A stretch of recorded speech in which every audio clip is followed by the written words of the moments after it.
In normal life, a family consists of a father, a mother and children. But this family here is very different. Meet Chihonzi Misagwe Ezekiel.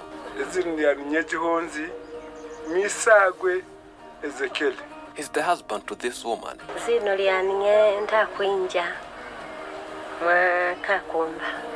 And the father of this girl. But surprisingly, Ezekiel is also the husband of his own daughter, as the pair has this child together.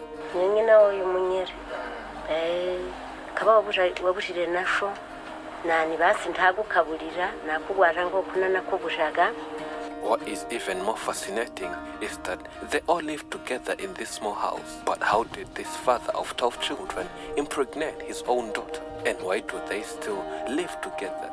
This is their incredible story. It all started one day when Tumaini was just coming from school and met his father, who asked her to do something terrible. I had just come from school. My mother was not at home by that time. I went to wash myself, and my father came over to my room and asked me to sleep with him. I rejected his proposal, and he angrily told me that he would never pay my school fees again or give me any other thing that I need, from lotion, clothes, or any other thing. Because I liked school and wanted to continue to study, I agreed to sleep with him, and a few months later, we discovered that he had impregnated me. After that, he said that I don't have to tell anyone about it. Even my mother should never know about it. Afterwards, he went to the forest where he had a job and spent there a long time. But as her pregnancy grew, her mother finally came to notice it. She was incredibly furious and asked her daughter who had impregnated her. Tumaini refused to answer her because of the fear of her father, as she feared that he might come back later and punish her severely for telling others about their affair. Tumaini's mother was terribly sad because of self-blaming. She used to work hard and spend a long time away from home, and she thought that her daughter got pregnant because of her absence, and always thought that it could never have happened if she was around more. The first time I noticed she was pregnant, I was extremely furious and very sad at the same time. I was horribly hurt because I thought that it was my mistake. Maybe if I had been around more, I could have had an opportunity to prevent it, but it was not the case. I asked her who impregnated her, but she refused to tell me his name. I insisted so much, but she always refused. I decided to simply take care of her, and I thought that maybe when she feels ready, she'll tell me who had impregnated her. As a mother, Kakumba took care of her pregnant child. Even though she had refused to disclose who impregnated her, she would do everything her daughter needed and provided with her all necessary advice since it was her first pregnancy. On her side, Tumaini was terribly sad, as she felt that she had betrayed her mother, who had taken care of her all time. She wanted to tell her who impregnated her, but she was afraid of the consequences that might follow. After 9 months, Tumaini's time to deliver had just arrived, and her mother was the one who took her to the hospital. Just before Tumaini delivered her child, her mother asked her once again the name of the man who impregnated her, and this time around, Tumaini decided to tell her the truth. When my delivery time arrived, we went to the hospital, and my mother once again asked me about the father of my child.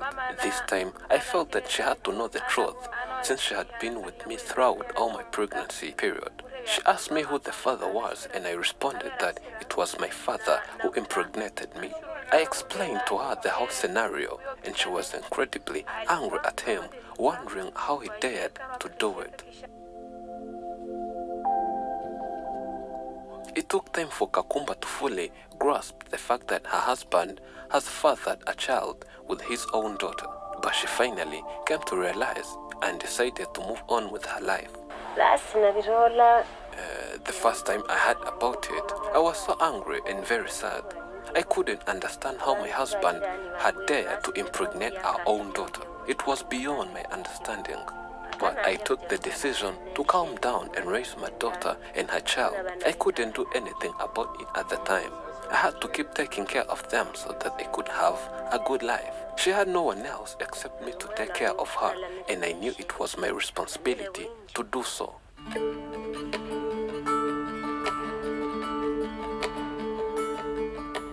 After some time, Ezekiel returned home, and his wife immediately questioned him about what he did to their daughter. However, Tumaini and her father apologized and they were forgiven. My mother is a very calm person.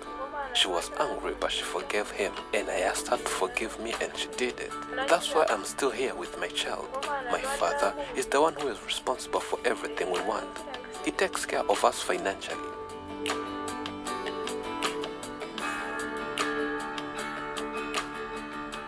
On his side, Ezekiel is proud that his family is living peacefully after all that problem they had to go through. We are living in harmony. We don't have any problem among us. My wife is happy with me, and I'm happy with my family as well. We are farmers, and that's our main source of income. And we are all striving to have a good life. We have no other choice but to strive and build a better future for all of us.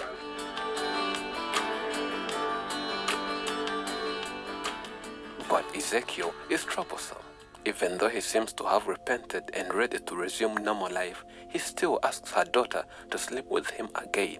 But Tumaini has so far rejected his proposal multiple times. His wife is also aware of this troubling request, but believes that her girl will be responsible for this time around and avoid such temptations. She had some advice for young children and mothers who might go through the same problems. I can tell the young girls to try and avoid the situations which can tempt them to get into this trap. They need to look after how they are wearing clothes when they are socializing with others. This must be done even when they are around their fathers and brothers. Mothers who have gone through the problems I am going through should also be patient. When something cannot be changed, it's better to move on and build a good life instead of dwelling on it.